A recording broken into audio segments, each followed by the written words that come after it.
السلام عليكم، كي دايرين؟ لاباس عليكم؟ اللهم صل وسلم وبارك على سيدنا محمد. اليوم ان شاء الله جيت نشارك معكم طريقه تحضير كوكيز بالقمح الكامل والشوفان بلا سكر. غير تبعوا معايا المقادير وطريقه التحضير. نبداو على بركه الله. غناخذوا جوج بيضات يكونوا من حجم كبير، يكونوا خارجين على الثلاجه من قبل. كوكيز صحي فيه غير الشوفان والقمح الكامل.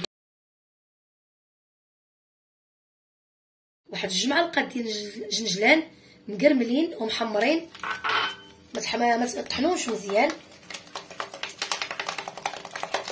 بغيتو ديروا الكركاع وديروا اللوز اللي بغيتو، اللي متوفر عندكم ديروه، هو كيجي غزال مع جنجلان. كاس الا ربع من الزبده المذابه، حنا ما غنديروش الزيت.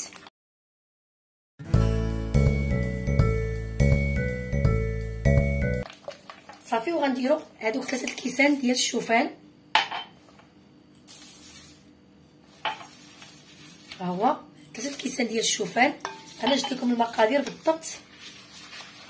وغناخذوا كاس ديال القمح يكون مغربل من النخاله الغليظه، واحد الكاس ديال القمح يكون مغربل من النخاله الغليظه، هو اللي غنجمعوه به. غنجمعوه بشويه بشويه على هذا الشكل هذا. صافي، غنديروا الحبيبات ديال الكوكيز. غنديروا دابا غير شويه بهذا الشكل هذا. صافي، شويه باقي ما تجمعش، غنزيدوا واحد ساشيه ديال الخميره. ها هي. صافي، وغنجمعوا.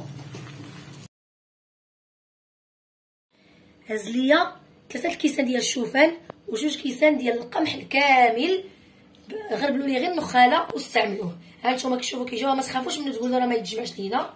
صافي، غيتجمع على هذا الشكل هذا. ديروا نتوما اللي على هذا الشكل هذا، تكوروه بحال هكا وملي تهبطوه كتبقى ديك الحلاوه ديالو، هي هذيك التشنيفه اللي كتكون هنايا على هذا الشكل هذا. صافي، غندهنوا شويه اللاطه غير بالزيت.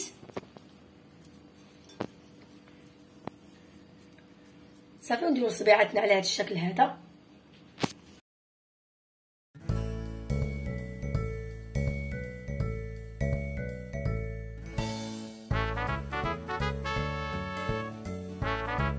الكوكيز هما اللي غنديروهم دابا. عاد غنديروهم، درنا شي حاجه لتحت مع الخليط ديال العجينه. صافي، دابا على هذا الشكل هذا وركوا عليه باش يدخل يبقى لاصق في الحلوه ديالنا.